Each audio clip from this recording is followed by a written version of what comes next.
Good morning. Good morning. Anthony T, I'm agreeing with you. Today's going to be a wonderful day. It already is. And yet it can be more wonderful. Good morning, Sandy, Derek, Vagey, Nerdy. Good morning. Nerdy, I can see your smile. I have my romper room glasses on, so I can see your smile. Derek Anderson, how's the Halo shining business going? Talk to me about that Halo. Good morning, Wrenchy Herbs. Sue, you're not that little, Meyer. You're really not. You're kind of a big Meyer. You're big to me. Billy D, good morning. Billy D, the key holder. Jesus Christ, that upside down Australian. Good morning, everybody. Good morning, good morning. Sue got it. 4-leaf. I'm feeling lucky. How about Johad? A Bojohad. A Bojohad. Hello. Good morning, Laura. You're simply divine. Was it? Was he? Little Meyer, we're all big Meyer. Catzilla sent me some great information. Meow. Good morning, Alambe X. Good morning. Alambe X. Nippy, good morning. Good morning, Nippy. Why'd my voice change? Weirdo. Why'd my voice change? Let's see if this will go through. Let's see if this goes through. I'm having, not the best. What do they call that? Reception. There we go. Third, students learn the importance of valuing and conserving the environment. Fourth, education is pursued truly for knowledge. Wait. Not for grades. In the lower and middle grades. Okay, here we go. We sure don't know very much about anything outside of Detroit. This is why the Japanese people are considered among the wisest That's nice, and greatest Sue. nations in the world. You'll be quite surprised by the end. In Japanese schools, the students don't take any exams until they reach grade 4. The Japanese believe that at this age, there are far more important lessons to impart to children than those found on tests. First, Okay, Herbs. there's teaching proper behavior and respect for all people, regardless of their financial status. What if I just open the door? Second, it's about fostering independence. She's adorable. And simultaneously the ability Absolutely to work in a adorable. team. For example, there are no janitors in schools. Students share responsibilities and take full charge of cleaning. Third, students learn the importance of valuing and conserving the environment. Fourth, education is pursued truly for knowledge, not for grades. In the lower and middle grades, students aren't given grades. Fifth, lightness and punctuality are emphasized. As a result, children's interest in their studies is so high that attendance rates are nearly...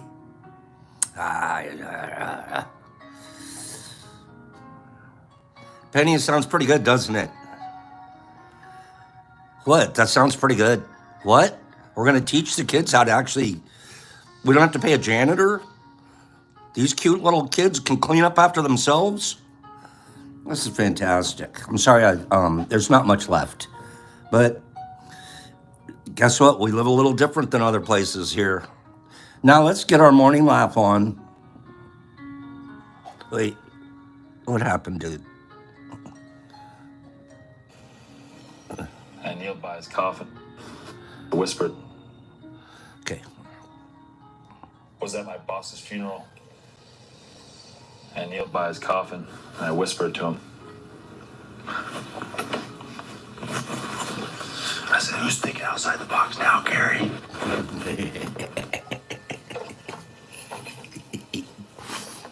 I can tolerate algebra. Maybe even a little geometry. But graphing?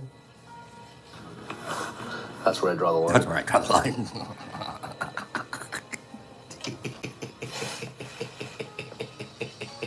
Was at my boss's funeral.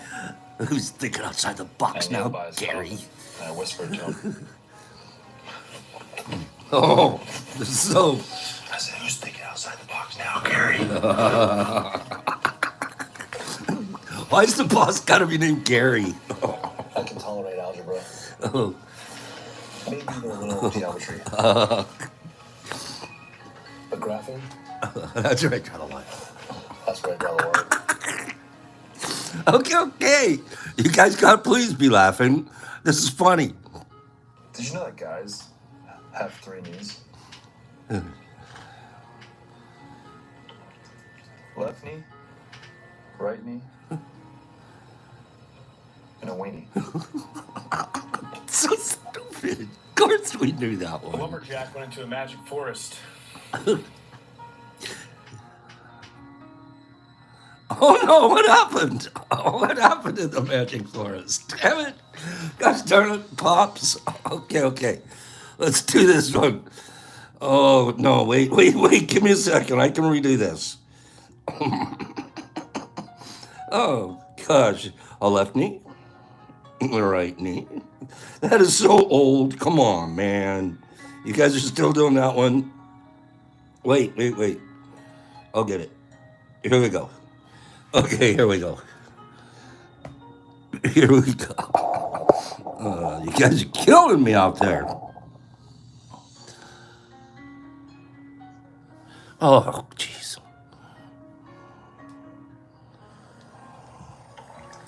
Left knee, right knee, and a weenie. A lumberjack went into a magic forest. He swung to cut down a tree. The tree shouted, "Wait, I'm a talking tree." Lumberjack says, "And you will dialogue."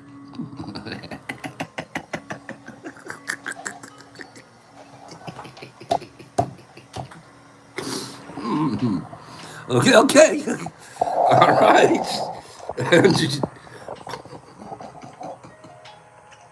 Yep. Oh, I love it. Okay, wait. Guys. Wait, stop. Annual dialogue. Okay. This is funny. Okay. Now I'm going to show you something super creative. Is RX here? Is my friend RX here and other creative artists? Is there anything cooler than street art? Street art is awfully cool. Correct me if I'm wrong. What I love is creative. I love creative. I think you guys know that by now. Here we go. Let's see if it'll roll on this. If not, I'll do my phone.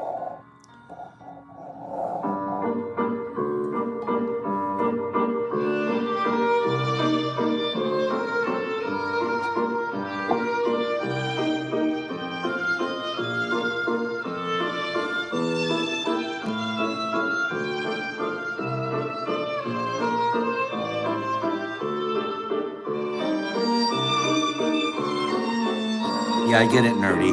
I can't read the text either. Look at this.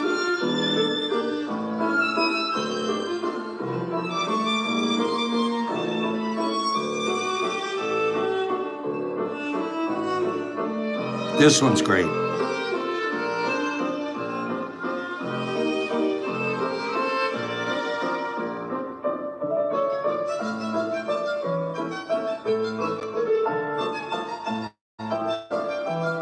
Look at that.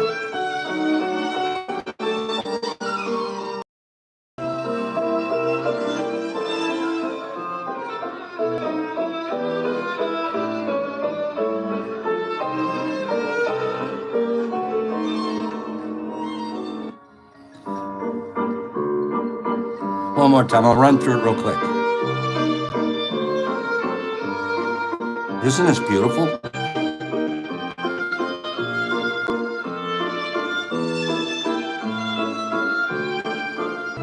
Right, Sue? I love his little mice.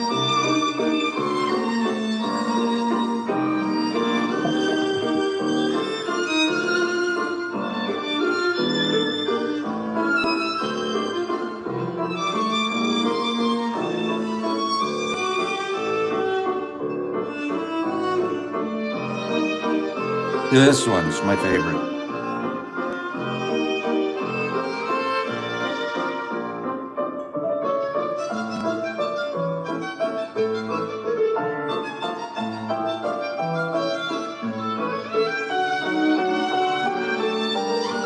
This is cool too.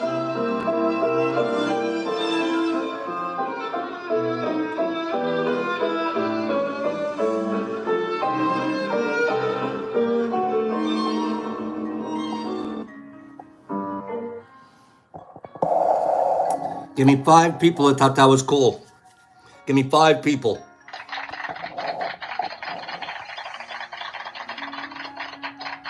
Wow. Don't you just love creative art? And then he incorporates nature in there, right? Not bothering anything, and it's chalk, right? So it's not even gonna last that long. That's the crazy part. Just beautiful. God's canvas 4-leaf. That's a good way to put it. Wazzy, you liked that? Waz, you and I have to go get some pastel chalks and walk around Milwaukee or something. Milwaukee. Let's go chalk up Milwaukee up. Let's do a couple of rando factos. And then we're gonna talk about mycology. Good morning, everybody. I had a very productive weekend, and I did a really good job of practicing this weekend. How about you guys? Chalk up the town red, Kim. Kim, you're adorable. You looked at that model. I said, that looks like, does it really? Your town has a bunch of cows and pastures and stuff like that? Kim, I picture your town is tumbleweeds. I just picture you guys are like this, but I could be, I'm wrong. You guys have cows and pastures and stuff. I picture tumbleweeds. I don't know why. Married Michael did their best this weekend. That's practice. Good job. Good job. What do they make good violin or good guitar strings from? Stringed instruments. What do they make the string from? What's that called? I learned something new this morning that I didn't know. Badgie says it's guts. Penny's going straight up catgut. That's exactly right. It's called catgut. It's all one word though, Penny. It's all one word. Take the space out between cat and guts. And it's all one word, catgut. And did you know this? I didn't know this. Of course, I assume, because I'm about to make an ass out of myself, I assume that it comes from a cat. Catgut does not come from cats. Catgut, which is used for making string instruments, usually comes from sheep and horses. Penny, what's wrong with us? A chicken. Chickens are considered flightless. Chickens cannot fly. Chickens can actually fly for a short period of time.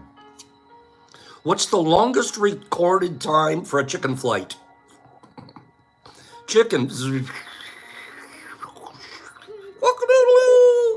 What's the longest chicken flight recorded? I don't know who sat around and recorded them. And maybe there's a longer one and it didn't get recorded. But what do you think? You guys are going 10 seconds? I would have given it at least a 30-second flight time. Okay? 13 seconds. 13 seconds, Billy D. The longest, I think there's a 14 out there and they haven't recorded it. Okay, there's gotta be a 14 out there somewhere, 14-seconder. Can cows walk up and down stairs? Can they? Can a cow walk up and down stairs? Come on up. We're on the 2nd floor. Would you deliver the milk? Can a cow? Jimmy's saying they can only go up, but they can't go down. Surprisingly, a cow can be led both upstairs or downstairs. Come on, Bessie. You can do it. I would have said I like the upstairs, but not down. But they'll do it. Come on, Daisy.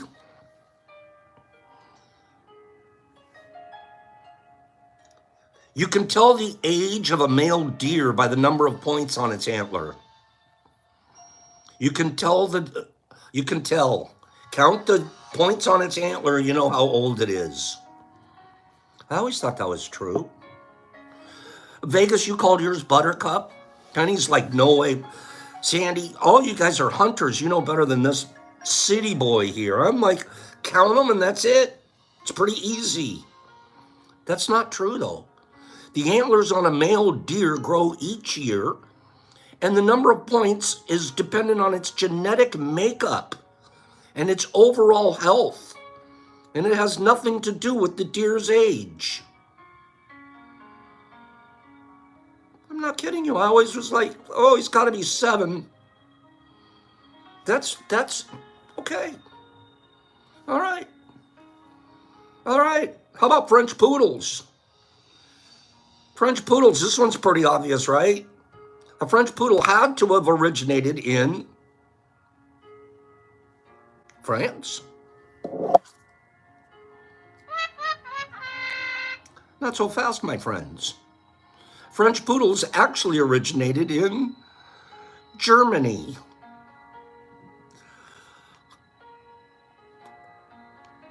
Why are they confusing me?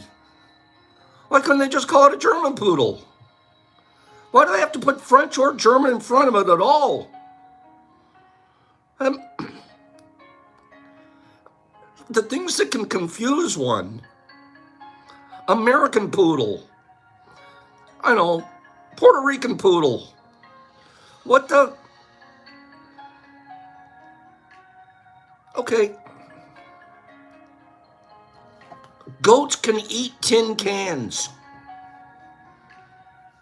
I had a goat.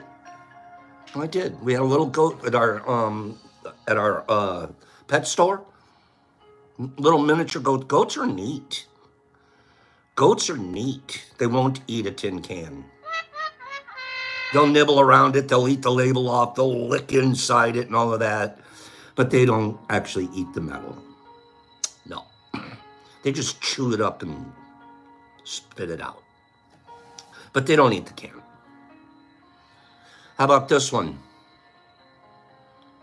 Are you guys liking this morning's Rando Factos? Can I do a couple more? Those were mythobustos. Those are mythobustos. Now I'm going to go these are facts, okay? These will be facts. Oh, they'll eat a cereal box all day long, criminal. That's just paper, right? I didn't know this one. I'm just going to put it out there for you guys. Which fast food chain has had more of the buildings burned down than any other? Fast food place has had more burn down than any other. Nerdy.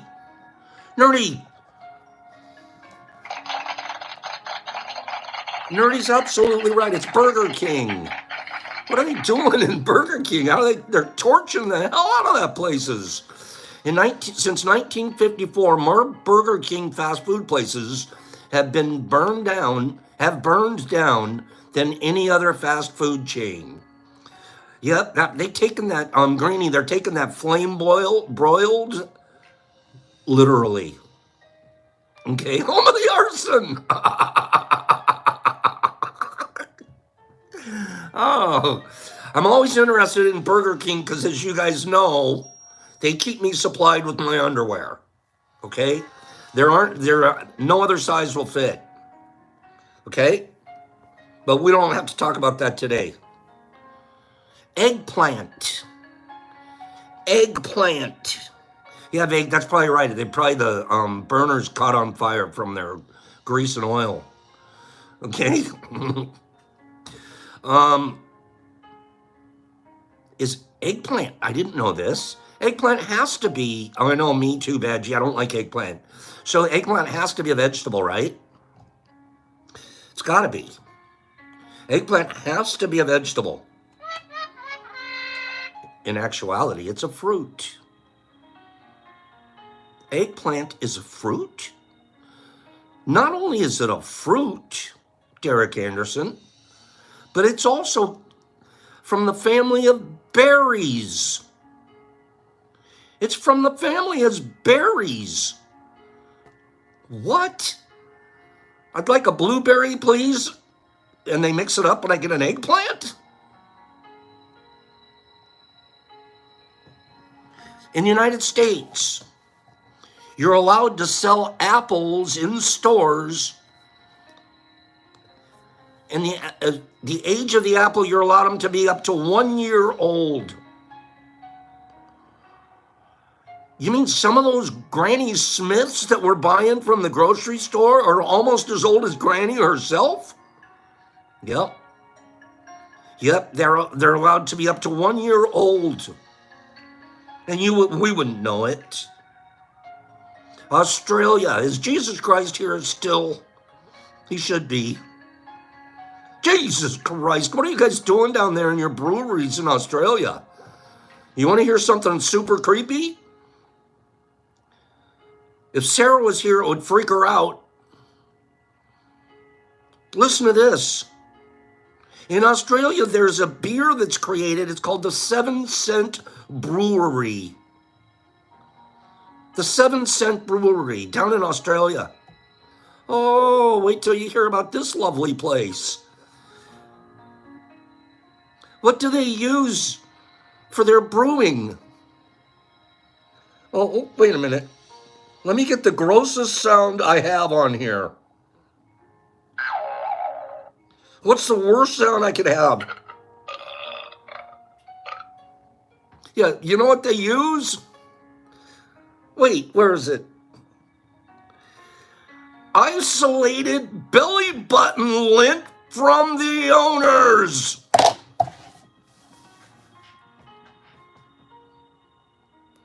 Yeast from the isolated belly button lint. Yeah, mate. I'd like one of those. That has got to be... What the hell are they thinking, Sue? Jesus Christ, in Australia. What? No, they don't. No. Why are people so obsessed with belly button lint? I'm like, oh, Jesus goes, hey guys, it's really butt crack lint, but we don't tell anybody. You're creepy. That is just, no wonder I don't drink Australian beer. Okay? All right. So now you're a terrorist. You're a terrorist in 1980. Okay? And you sieged the Iranian embassy in London. Yeah, so that's better than a brown frog in your milk. So you're an Iranian situation and you're terrorists. And you seized the Iranian embassy in London in 1980. Okay, that's what terrorists do. When armed men were given the choice of which hostage should be released, they chose Ali Gansafar because his snoring wasn't letting any of the other terrorists get to sleep.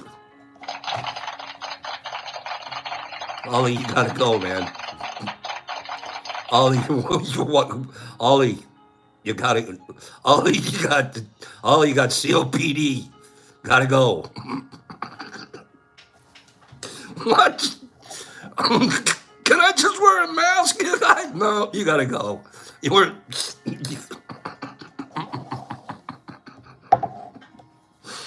I guess you gotta figure out a reason which one. Who are we gonna pick? Who should we pick? Oh, gosh. How about this one? We're going to give you one more. You know, there's a lot of trouble and struggle in the world. There has been historically. But some nations are just okay with it. Okay? Many are not so okay, but some nations, they're what you call understanding. Okay? Give me 5 people that would like an example of that, because it's rare. Give me 5 people that would like a nation that's understanding invasions and, stuff. Give me 5 people. And I'll tell you the story. It's very short, but I don't think you've ever heard it before, because Pops is a historian and I haven't heard it. If Nerdy wants to hear it, that's worth 5 people right there. Okay? 170 soldiers. 170 soldiers from Switzerland. Well, you're already freaking out. Switzerland has an army? I didn't know that. I thought Switzerland, what? They have an army? Yeah, they have about 170 people in their army. 170 soldiers from Switzerland were on a nightly training march on February 28th, 2007, when they got lost. Okay, give them a Swiss Army knife. That's all they carry. So they get lost on their training mission, and they accidentally invaded Liechtenstein, a small neighboring country. They invaded Liechtenstein. Oops. Nobody had a compass? Okay. The soldiers retreated back to Switzerland immediately after learning where they were. And their government later apologized. A Liechtenstein spokesperson responded by saying, "No problem. These things happen." You go, Liechtenstein. Okay, I was guessing Poland. No, Ozzy. Hey, these things happen. We get invaded. Hey, what the hey? Oh, no way. Okay, I don't know about that. Matthew, go back to skiing. Now we know why they don't have a large standing army. Okay. How do you invade another country? Oops! And they sneak back. Oh. Wow, shouldn't that be like some kind of international incident of some sort? But no. They were extremely understanding. Okay. That's the Rando Factos for today, with a few Mytho Bustos thrown in there. Boy, we're going to have a lot of fun this week, okay? We should have, I'm sorry about this runny nose. We should be having a whole lot of fun here this week, okay? The military service is compulsory in Switzerland. I kind of like that. I like those countries that, I personally, but this is just conservative pops. I think a kid, when he gets out of high school, 18 years old, should have to do 2 years in the service, one of the armed services. And then they can go to college if they, want to do that. But give me from 18 to 20. And it's a good training time too. Get you some health, get you some exercise, get you some food, get you some responsibility. And we could use the help. And after that, it may become a career for you, and it may, it may put you in a different headspace for something that you would like to do that you wouldn't have thought of when you were 18, but you've been around the world a couple of times now and you're 20. And again, it's a pretty conservative point of view, but I really think it would be, I don't know, I'm not doing politics, but there wasn't anything looking back on my military that it wasn't an absolute blessing for me at the end of the day. I took away, and while you're in there, you're bitching and you're moaning and you're, you look back and you're like, it was one of the best things I ever did. It was easily one of the best choices I ever made in my life. So, compared to a lot of the other ones I've made. So, and I sure learned, and I met a whole lot of people. I met people, I grew up in Santa Monica in a little, surfer enclave. I was meeting boys from New Jersey and Georgia and New York and all over the United States, and becoming their foxhole.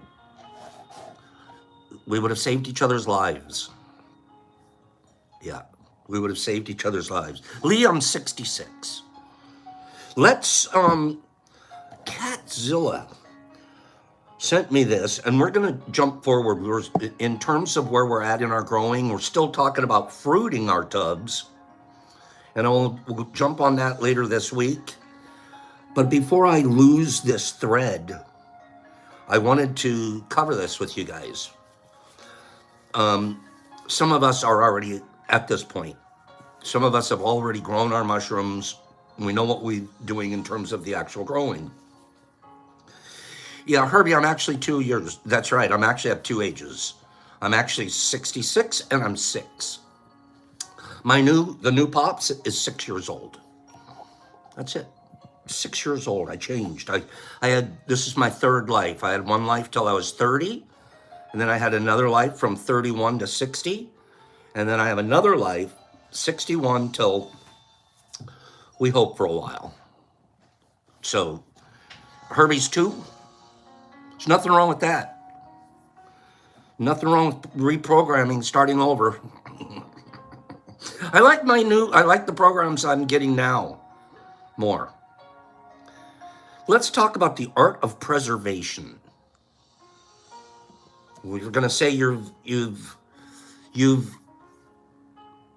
I think you're more than just walking, Herb. I think you're doing real well. Nerdy's a half-a-year-old. Nerdy, you're pretty cute for a half-a-year-old. Okay? Badgie's like, how old am I? What? That's not a bad thing to not remember. So now you've harvested your shrooms. Okay? Fix it. Which is it? What is it, Nerdy? You can fix it. You have time to fix it. Now he's like, I don't know. Oh, I love you guys. I love you guys. The art of preservation, maximizing shroom shelf life. Magic mushrooms will eventually go bad, but when stored correctly, they can remain viable for 12 months or more without losing potency or becoming unsafe to consume. All psychedelics will lose their potency over time while in storage. Magic mushrooms are no exception. One of the biggest things, I don't know if they'll get into it here, I'll just read it, but unfortunately, while other compounds might simply become less powerful, shrooms can potentially become dangerous to consume if they go bad. Okay? Here's a quick public service announcement. What makes shrooms go bad? How to tell if your shrooms have gone bad, when to avoid them, and tips for getting the maximum shelf life possible from your mushroom harvest. Interesting? Shall I go on? Give me 5 people. Said this is going to be interesting.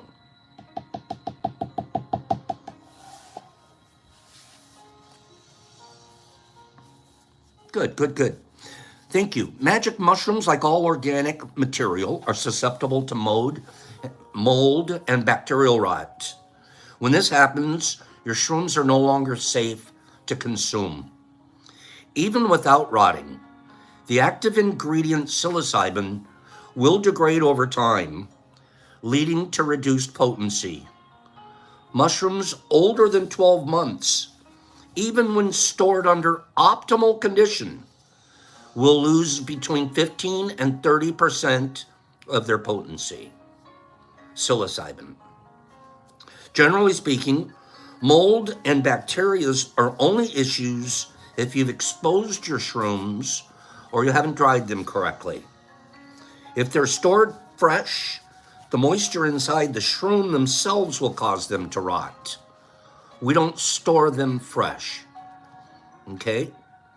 If they're fresh and you're putting them in the refrigerator, it's only for a couple of days, and they're going to really start to degrade quickly.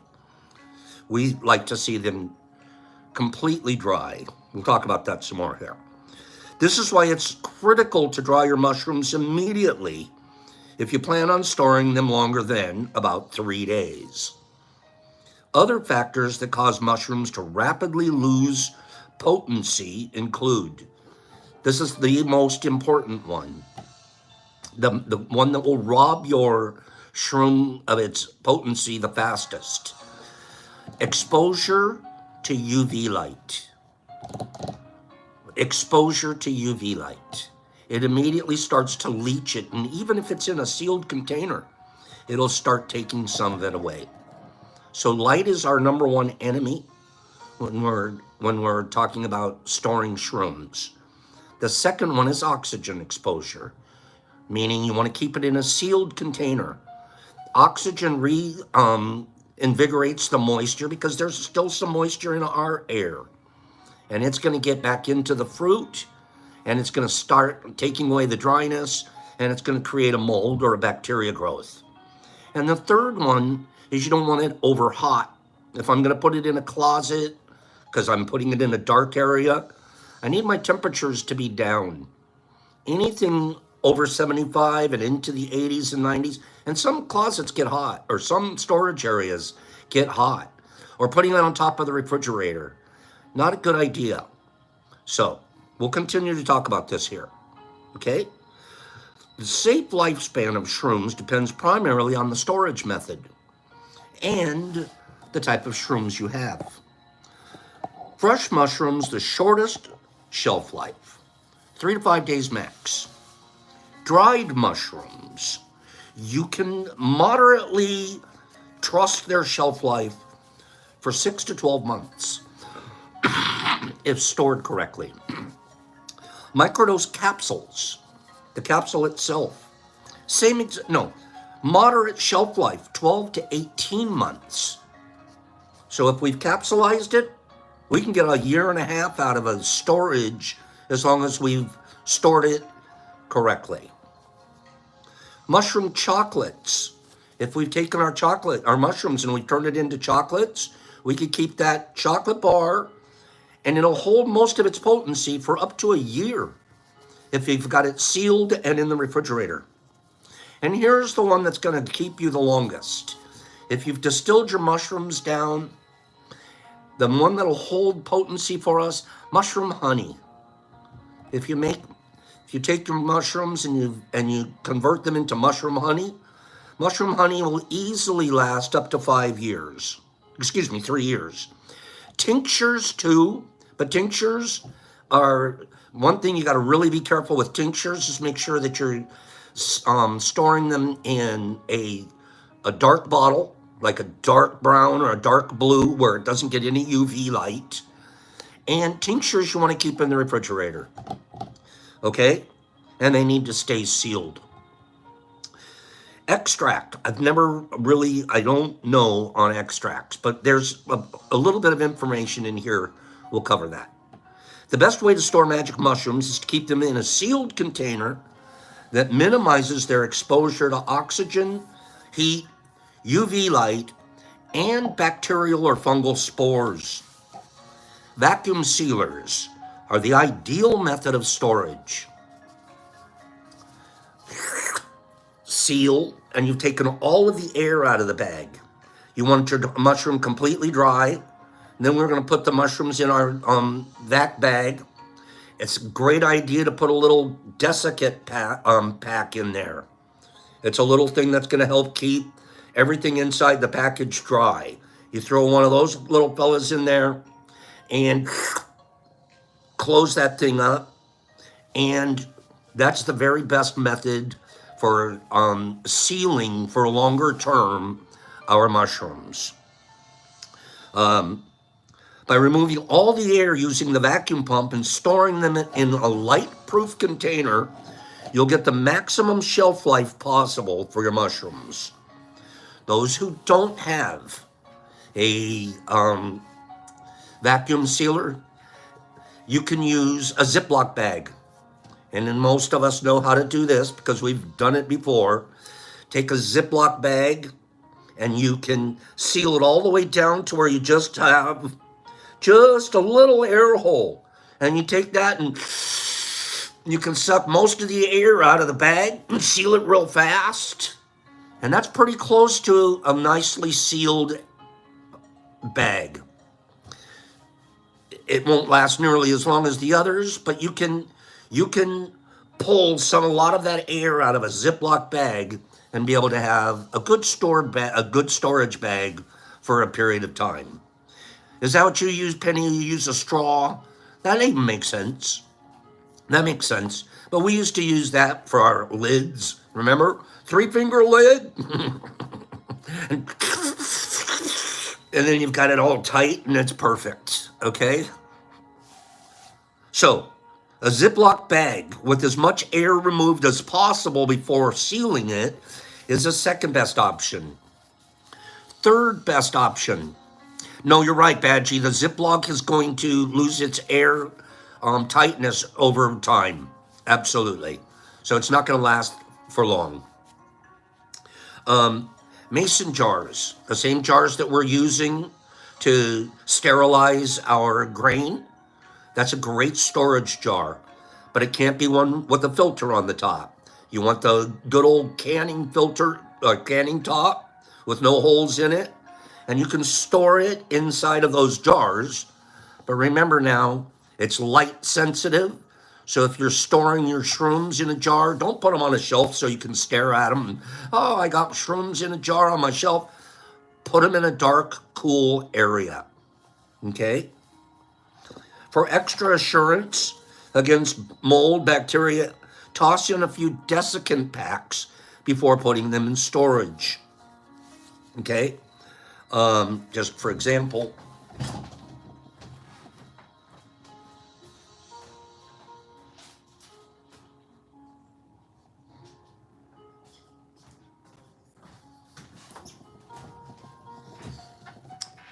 we have a lot of them, and then we'll keep our desiccant packs inside of a cool, sealed container so they stay viable.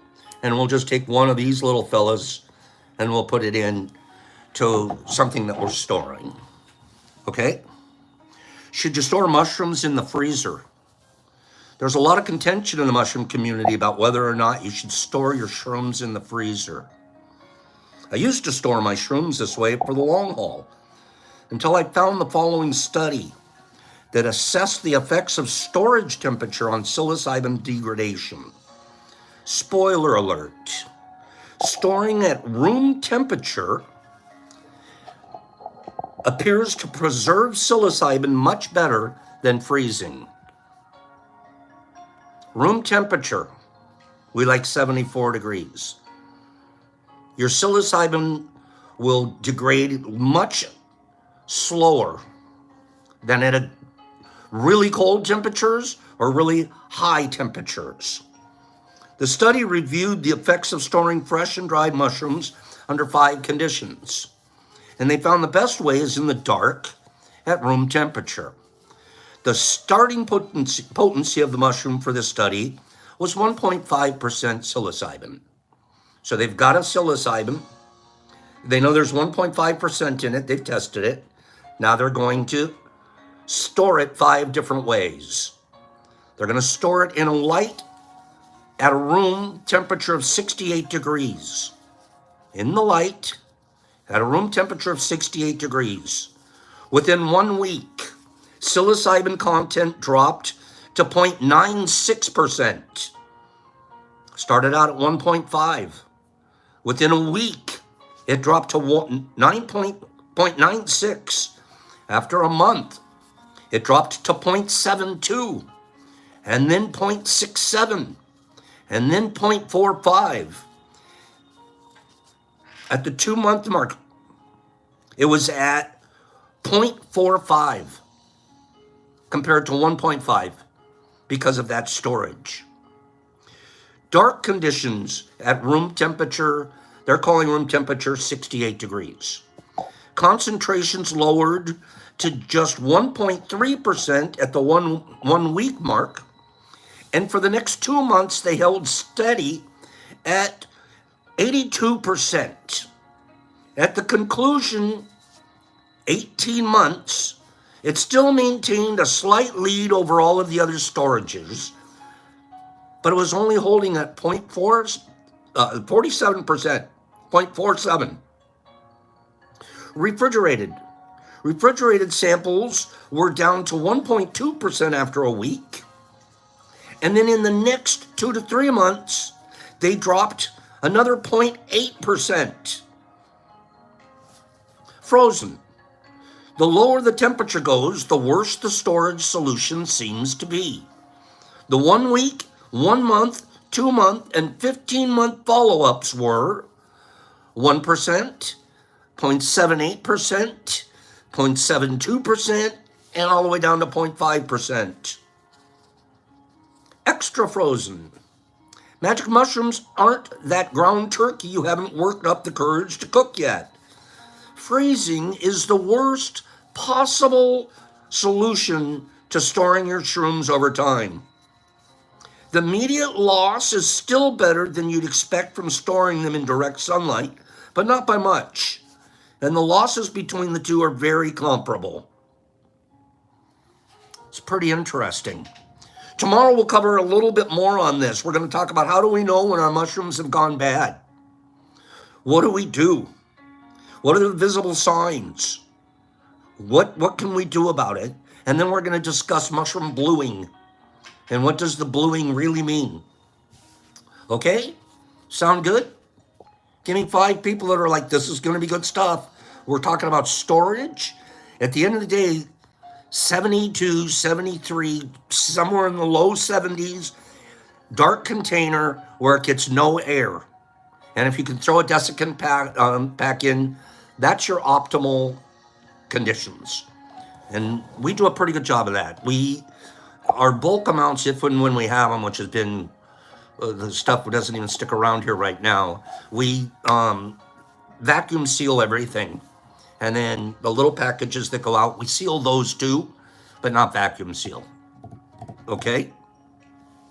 So we'll pick up some more of this tomorrow. This is really fascinating stuff. I want us to know about the shrooms because I've heard both sides. Oh, you can still eat it. It's just mold. It's just bacteria. And then I've heard the other side. You want to die? Go ahead and eat it. So we will cover that information here tomorrow. Okay? Let's do 2 readings today. I'm ready to do 2 readings. I got up early this morning and I hadn't had anything prepared, so I was sitting down to do some preparation. And I couldn't decide between these 2, and they're both really short. So I said, why do I have to only do 1? Why can't I do 2 readings today? Okay? The Book of Awakening. Mark Nepo.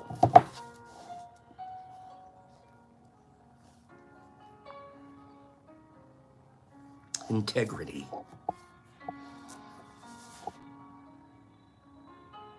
We'll do the other one first. We'll close with that one. That one has a really neat close. Hold it. Making amends. Making amends. It's kind of a misunderstood thing. In many instances, it's mistaught. Making amends start with yourself. At the end of the day, the beginning of your day, the beginning of anything, you have to make amends to yourself. And if we're practicing the power of our word and being impeccable, there aren't that many times that we're going to have to make amends in that lifestyle.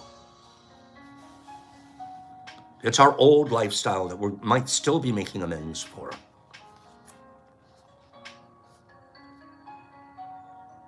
There is hurt and there is love.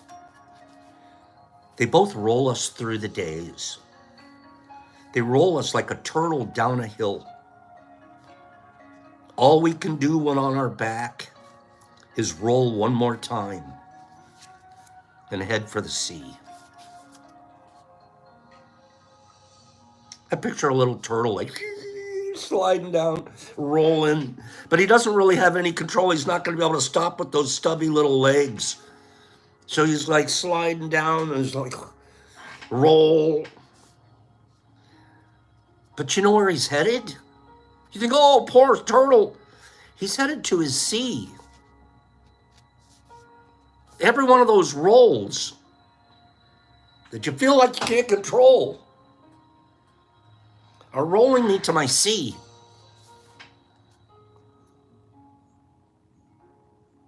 Stones loosened by storms cover paths, and uprooted trees break newly formed nests.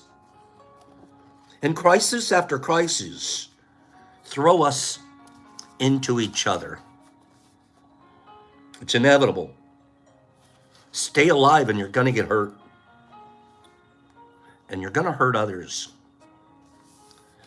Unintended hurt. Listen to this. This is so poetic.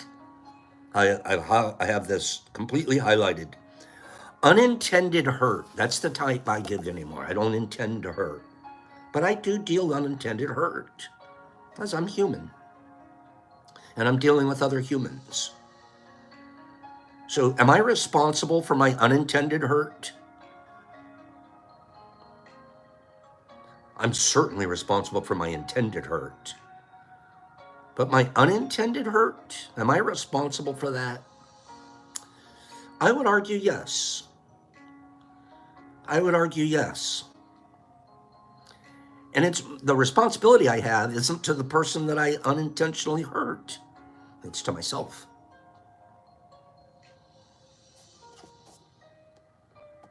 Unintended hurt, listen to this, is as common as branches snapped in wind.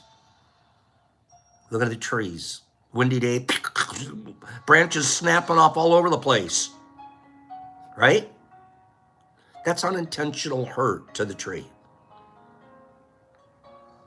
Intentional hurt's the guy that's going to go up and whack it with an axe or bore holes in it. But that tree's going to experience unintentional. That's good. Unacknowledged hurt becomes a wound. Wow. If I don't acknowledge that I hurt someone, it's now become a wound. It's not an unintentional hurt anymore. If I don't acknowledge it, I have created a wound. All I had to do is acknowledge it too. Can you imagine that? It's unintentional. But we create wounds in other people, and we get wounded, don't we? If we take things personal.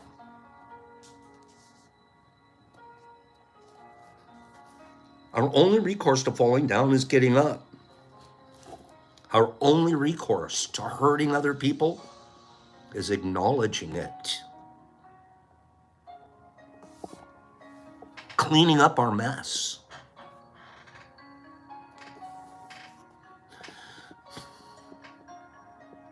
Vegas was talking about it earlier. The Burger Kings. The Burger Kings that burned down, probably 90% of them burned down because they didn't clean the grease hood. You got to keep the grease hood clean. Could torch the whole thing. But if they just clean the grease hood after every shift, they know they got grease on it. It's unintentional. But you're going to burn the whole place down because you didn't maintain your amends. You forgot that you're capable of hurting other people and you do unintentionally. We have to clean up our messes. Cleaning up our messes is the amend. It isn't whether the other person even recognized it. Some people don't even want to have anything to do with it anymore. That isn't the issue for me. The issue for me is I got to clean up my mess. Do you remember what we talk about here more often? This is something we have to so remember because our civilization didn't teach us this. Our culture didn't teach us this. It's justice to pay once. I'll pay one amend. I don't amend away for the rest of my life because that's not amend. That's not an amend. Amend's just fixing it. Paying once. Justice is paying once.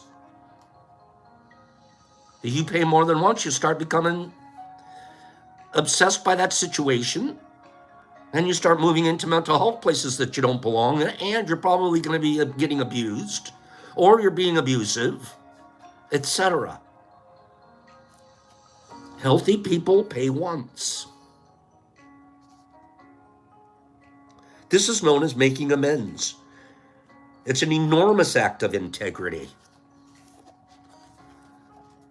Integrity's for you. Integrity's for you. Integrity's for who you know you are. The other person doesn't. If they find that you have integrity as a result of this amends, great. That's a benefit. That's a side chicken. But integrity's for you. The amend is for you. It's a simple, enormous act of integrity that restores trust. Often it'll restore trust with the person that you unintentionally hurt. More than that, it's gonna instill trust in yourself. I trust when I screw up, I'm gonna fix it. Because that's what I do now. I know I do it. When I found out unintentional hurt, I fix it. I pay once, I fix it. And I purpose in my heart to never do that again. And I won't do it again if I'm practicing being impeccable. What causes us to hurt each other? It's hard to say. But it seems that being human, we're subject to many ancient and powerful opposite life forces. Among those that impact us constantly are light and dark, yes and no, and especially fear and peace. For it is out of fear that we feel the need to isolate ourselves or to control others. And it's often the act of elevating ourselves, in the act of elevating ourselves, that we hurt others. And of course, ourselves. When not afraid, when in a moment of peace, we feel quite a different need. We feel a sudden requirement to connect and to belong to other living things. And it's then, in the act, that we truly embrace one another. Still, as no one in daily life is exempt from both sleeping and walking, no one can escape feeling both fear and peace. No one can escape feeling hurtful or loving. But the world's kept whole by those who overcome their fear, however briefly. The blood of life itself is kept vital by those who can simply repair. Wow. Even if some of this awareness about being hurtful comes years after delivering the hurt, the smallest word or gesture, owning what we have done, can reopen those hearts.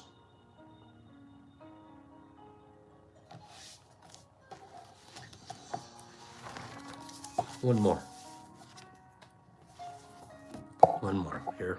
This is beautiful. I need to hear these things. I need to remind myself on a daily basis. I need to remind myself. I need to practice. I don't want to hurt people. I don't want to, even unintentionally. And I sure want to be aware when I do. Integrity is the ability to listen to a place inside oneself that doesn't change, even though the life that carries it may change.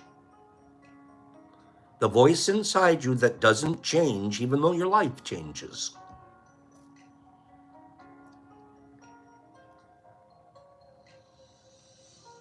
We're going to share the story of a troubled man who, exhausted from his suffering and confusion, asked a sage for help. This is so good, you guys. We're going to close at this, okay? It's going to be a mic drop. The sage looked deeply into the troubled man, and with compassion, don't forget that part. Somebody's asking you for help and advice or consideration.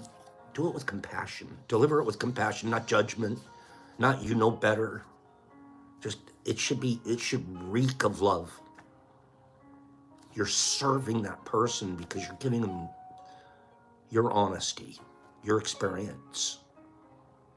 Don't ever let it come from a place of high morality or a white throne of judgment. That never gets received. There's this fella. He's suffering and confused. So he asks a sage for help. The sage looked deeply into the troubled man, and with compassion, he offered him a choice.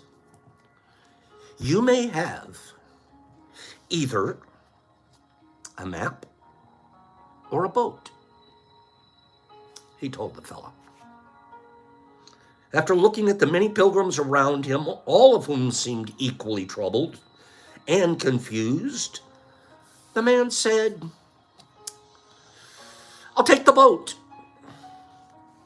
The sage kissed him on the forehead and said, Go then.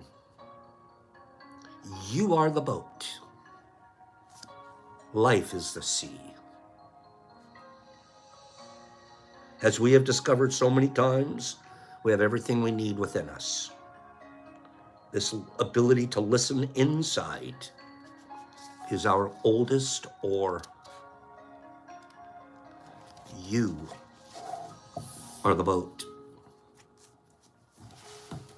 Ooh, goosebumps. Integrity is my oar.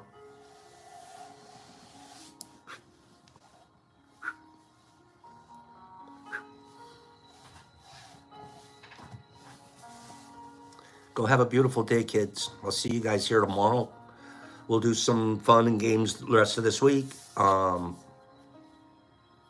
we'll continue to grow and learn together here. Just have a beautiful day. I'm going to scroll you guys out of here. You boats. You're a bunch of boats. Derek Anderson, Jesus Christ, and Michael Patterson's finding his center. There it is, bro. Herbs and Sue Littlemeyer, and Jesus Christ and Four Leaf, and Derek Anderson are off. Hello, RF. And Mr. Phillips, you're the medicine. Are off. I don't know what's going on. Then you're in the right place. Herbie, Billy D, Four Leaf, and Derek Anderson, and Cleaning. I love you, Cleans. And Jesus Christ in Australia. For $20, he'll do it. Cat Meowzilla, that was a great article you sent us. Penny Pack, John Zook, HB Satterwolf, Billy T, Mushmouth, there's my mushy, nerdy smiling away. Sarah Bear and Semi and Marcus, the Doc Aurelius. Mr. Phillips and Pretty Jolie. J.W. Owen, that's an Air Force core value. Some Boy Scouts too, right? Calico Kid, Married Michael, and Nipper Mama. Have a beautiful day. Michael Shanti, Four Leaf and King Metro, Anthony T. Herbs, Kimberly, Ripple like a tanker, roll 'em over. Slide down the hill like a little baby turtle. Hi, Uncle. Make it a terrific Tuesday, Sarah Bear, Jesus Christ, Pennypack. Axa, I wish you success too, my friend. Jesus Christ and Four Leaf and Cleany and Semi-Evolved, I bet you. Jesus Christ and Jimmy Max and Melissa G, thank you, D. Satter Wolf and Mike Buddy Ball. Sue Little Meyer, Four Leaf, Wizzy Waz, sailing away, I'm floating. I'm like a turtle. I'm on my back. I'm just doing it. Woof, woof, woof. I don't know what I'm doing here. Mike and HP and Mike Butterball and Shal and Melissa G. Go have a turtle day. See you Tuesday. See you tomorrow, Wazzy. Pops. Peace. Four things. Four things. Let's be impeccable with our word. It's so powerful. We experience it all the time, so we know it's true. Secondly, don't take things personal. You're not that important. None of us are. And things are coming from someone else's perspective. Don't take it personal. Thirdly, don't make assumptions and have expectations. Give freely, communicate openly. Always be sharing love. And then fourthly, do your best. Every day it'll be a little different, but if each day you're doing your best, you're going to grow. See you guys tomorrow.